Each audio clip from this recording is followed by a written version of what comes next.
రేపొద్దున యుద్ధ పరిస్థితులు రావచ్చు రాకపోవచ్చు నాకు తెలియదు యాజ్ ఆన్ టుడే. బట్ కొన్ని 7 అంశాల మీద నిర్ణయాలు తీసుకున్నారు. ముందు వాటర్ ఆపారు. అంటే కొంతమంది మాట్లాడుతారు, కొంతమంది లీడర్స్ ఎంత లౌకికవాదం, ఎంత సెక్యులరిజం అంటే అందరికీ, ఎంత సెక్యులరిజం అయిపోయిందంటే అందరికీ.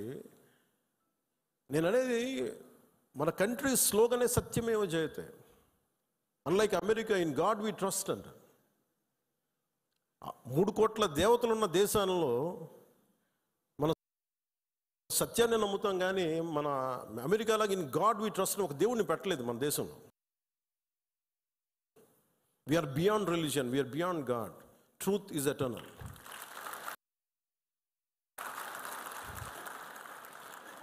సత్యం అంటే ఏంటి? ఒక తప్పుని తప్పుగా చెప్పడం, ఒప్పుని ఒప్పుగా చెప్పడం. If I make a mistake, I'll say, I admit it, it's a mistake. Constant కరెక్షన్లో ఉండాలి. ఎటర్నల్ ట్రూత్ అది. అలా కాకుండా ఇంత 26 మంది చనిపోతే మత ప్రాతిపాదికని చంపినా కానీ మన సెక్యులర్ వాదులు, సో కాల్డ్ సూడో సెక్యులరిస్, వాళ్ళు ఏం మాట్లాడుతున్నారు? మతవాడికి చంపలేదంటారు. చనిపోయిన మధుసూదన్ గారి భార్య, అందరూ వాళ్ళ అబద్ధాలు చెప్తారు. వాళ్ళు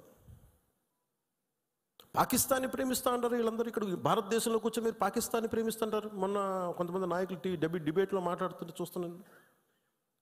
మీరు పాకిస్తాన్ అంత ప్రేమిస్తే దయచేసి పాకిస్తాన్కి వెళ్ళిపోండి, ఇక్కడ ఎందుకు? పాకిస్తాన్ మీద మీకు అంత ప్రేమే ఉంటే ఇది మాట్లాడుతున్న పని ఏదైనా వీళ్ళందరూ కూర్చొని కాంగ్రెస్ నాయకులు వీళ్ళందరూ, కొంతమంది ఎమ్మెల్సీలు కూడా ఉన్నట్టుగా అనిపించింది నాకు చూస్తుంటే. ముఖ్యంగా సౌత్ నుంచి ఉన్నారు కొంతమంది సీనియర్ కాంగ్రెస్ నాయకులేం. కాంగ్రెస్లోనే విభేదం ఉంది. మేము వెళ్ళిపోతే మీరు పాకిస్తాన్ని, మీరు భారతదేశంలో దాడి జరిగినప్పుడు భారతదేశానికి నిలబడాలి తప్ప పాకిస్తాన్కి నిలబడతాం మీరు సెక్యులరిజం అంటే అది ఏ ససేమిరా ఎవరు ఒప్పుకోరు. ఇక్కడ ఆ బలం మనం చూపించాలి. మనం ప్రాణాలు పోతే తిరిగి వస్తాయా? ఆయన ప్రాణాలు పోయినాయి, ఆయన బిడ్డల పరిస్థితి ఏంటి? ఆయన భార్య పరిస్థితి ఏంటి? మెరిట్ మీద ఉద్యోగం సంపాదించుకున్న అబ్బాయి, ఒకటే కంపెనీలో నిలబడి ఆ మెరిటోరియస్గా ఎదిగినవాడు, ఒకటే మాట ఆయన మా మిస్సెస్ మాట్లాడుతూ ఉన్నారు. మాకు ఏం ఆశలు లేవు సార్, మేము సింపుల్ ఒక చిన్న మిడిల్ క్లాస్ ఫ్యామిలీ. మేము టీవీల్లో కనిపిస్తామని మా కళ్ళలో కూడా ఉన్నాం, కానీ మా దురదృష్టం ఇలా కనిపించాం మేము టీవీలోనే. నా భర్త చనిపోయినప్పుడు ఇలా మేము టీవీలో కనిపించి మా బతుకులు బయటకు వచ్చినాయి. నా భర్త చనిపోయాడు, అది చెప్పుకోవాల్సిన దుస్థితి మాకు వచ్చిందని. వెళ్ళినప్పుడు బిగినింగ్లో ఆవిడ నన్ను ఎంత ఒకలాగా ఒక నిష్ఠూరంగా మాట్లాడారంటే బాధపడుతున్నారు. మిమ్మల్ని అనకూడదని మళ్ళీ అన్నారు. మీరందరూ ఇస్తేనే కదా నమ్మకం. ఇది మోదీ గారి ప్రభుత్వం, ఎన్డీఏ ప్రభుత్వాన్ని కదా, మేము భరోసాతో కదా మేము వెళ్ళింది. మేము కాశ్మీరు ఇన్ని కోట్ల మంది వెళ్ళారని మీరు అందరూ చెప్తేనే కదా మేము వెళ్ళాం కాశ్మీరు. మమ్మల్ని ఇలా పెట్టేశారు ఏంటనేది ఆవిడ మాట్లాడుతుంటే నాలో మొత్తం భారతదేశ ప్రభుత్వాన్ని చూశారు ఆవిడ. నన్ను ఆ తిట్లు నేను తీసుకున్నాను. ఆవిడ సారీ చెప్తున్నారు కానీ నాకు అర్థం లేదమ్మా, మీరు ఎంత తిట్టాలో తిట్టను, ఏం పర్లేదన్నాను. మీ కోపం ఎవడో ఒకరు మీరు చూపించాలి, మీరు కోపం మా మీద చూపించండి, పర్లేదన్నా. అంటే ఇంత దారుణంగా ఉంటుంది. నేను అనేది ఏంటంటే మనం నువ్వు ఏదైనా సరే మత ప్రాతిపాదికన చంపటం ఇది మటుకు అస్సలు ఏమాత్రం సహించలేదు. అంటే ఎందుకు భారతదేశం చాలా బలమైనది? భారతదేశం మన సెక్యులరిజం చెప్పుకోకర్లా. సెక్యులర్ అనే పదం మనం యాడ్ చేయక్కర్లా. సెక్యులర్ పదం అని యాడ్ చేయకముందు 70s వీఆర్ సెక్యులర్. సెక్యులరిజం అంటే అపీస్మెంట్ కాదు. అది వైట్ వాష్లు చేయకండి తప్పులు చేస్తే. సర్ తన్ సే జుదా అని చెప్పి అంటే అట్లాగే తుపాకులతో సర్ తన్ సే జుదా చేశారు వాళ్ళు ఉగ్రవాదులు. తల లేదు, పట్టుకుందాం ఆకన్నా ఇలా అంటే తల లేదు అక్కడ. మీరు ఊహించుకోగలరా? అది మాట్లాడే తల లేదు. ఇంత క్రూరంగా చంపేశారు. ఎంత సహనం చూపిస్తాం?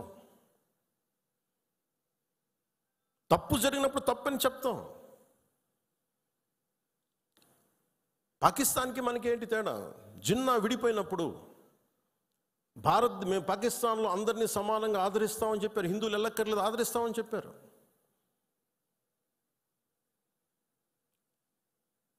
రెండు కోట్ల పైన ఉండే, చాలా కోట్ల ఎక్కువ, అంత జనాభా ఉండే చోట ఈరోజు జస్ట్ పట్టుమని కొన్ని లక్షల్లో ఉంటారు పాకిస్తాన్లో హిందువులు, అంతే. బట్ వేరస్ మన దేశంలో, పాకిస్తాన్లో ఎంత జనాభా ఉందో ముస్లిం జనాభా అంత జనాభా ఇక్కడ ఉంది. That's what India is. అంటే మనం నిజంగా ఈ సోకాల్డ్ సూడో సెక్యులర్ వాదులు చెప్పిన విధానంగానే అయితే నిజంగా అసలు ఇంతమంది ముస్లిం పాపులేషన్ ఉంటుందా?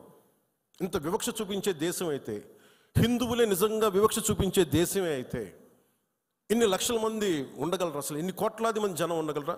పాకిస్తాన్లో ఎంత ముస్లిం జనాభా ఉందో భారతదేశంలో అంతే ముస్లిం జనాభా ఉందో. దాదాపు అంత వివక్ష హిందువులకి ఎందుకు ఉంటుంది? హిందూస్ అక్కడెక్కడెక్కడ కొంతమంది నాయకులు ఉన్నారేమో, మనకు తెలీదు. సంఘటనలు జరుగుతూ ఉంటాయి. మొన్నటికి మొన్న బంగ్లాదేశ్లో హిందువుల మీద దాడులు జరుగుతూ ఉన్నారు, విగ్రహాలు కాల్ చేస్తూ ఉన్నారు, దుర్గాదేవి ఆలయాలు కాల్ చేస్తూ ఉన్నారు. నేను మాట్లాడుతున్నప్పుడు మనకెందుకు సార్ అంటారు, అక్కడి నుంచి శరణార్థులు వచ్చేస్తారు, అప్పుడు ఇక్కడికే వస్తారు. మొత్తం దేశం మొత్తం అప్పుడు మన స్థానికులకు ఉద్యోగాలు పోతాయి. అప్పుడు మీకు ఓకేనా అన్న? ఆ దేశం బాగుంటేనే మనం ఇక్కడ ఉద్యోగాలు మన వాళ్ళకి ఇవ్వగలం. రెండు రాష్ట్రాల మధ్య కూడా, తెలంగాణ కానీ ఆంధ్ర కానీ, ఇక్కడి నుంచి మీరు వచ్చేస్తే మా ఉద్యోగాలు పోతున్నాయనే కదా సెపరేట్ స్టేట్ అయింది. అలాంటిది ఎక్కడి నుంచో శరణార్థులు, వాళ్ళ యుద్ధ పరిస్థితులు బాగలే, వాళ్ళ వాతావరణ పరిస్థితులు బాగలేక మనకు వచ్చేస్తే అది మనకు అదనపు భారం, అది దేశానికి కూడా. అంతేగాని దీంట్లో మన దీంట్లో వివక్ష ఏమి ఉండదు. It's a practicality. Why this country can't afford too much of migration. Already ఇన్ని కోట్ల మంది జనాభా, వీళ్ళకి ఉద్యోగ అవకాశాలు, వీళ్ళకి ఉపాధి అవకాశాలు, వీళ్ళకి విద్యా అవకాశాలు, వీళ్ళకి గృహ అవసరాలు ఇవ్వడమే కష్టం, తప్పన పడాలి. అలాంటిది ఇంకా అదనంగా ఎక్కడి నుంచో వచ్చేసి వేరే దేశాల నుంచి ఎక్కడ తీసుకుంటాం? అది ప్రపంచం అంతా ఇదే సమస్య ఉంది. సో అలాంటి సమయంలో ఇది మనందరి బాధ్యత. ఇది నేషన్ సంబంధించిన సమస్యలు, మన సమస్యలు కూడా. మనం ఎక్కడో కావల్లో కూర్చున్నాం, లేదంటే నెల్లూరులో కూర్చున్నాం, సూలూరుపేటలో కూర్చున్నాం, బిట్రగుంటలో కూర్చున్నాం, లేదంటే ఎక్కడ కూర్చొని మారుమూల గోదావరి జిల్లాలో కూర్చొని కుదరదు. దీని ఇంపాక్ట్ మొత్తం మీద ఉంటుంది. ఇది మనందరి బాధ్యత. ఇది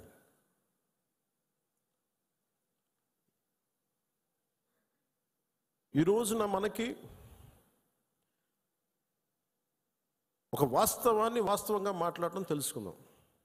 నేను చాలాసార్లు ముస్లిం సమాజానికి కూడా చాలాసార్లు చెప్పాను. నేను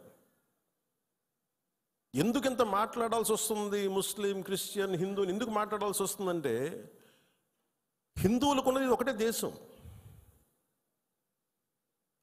ఇంక వేరే దేశం లేదు.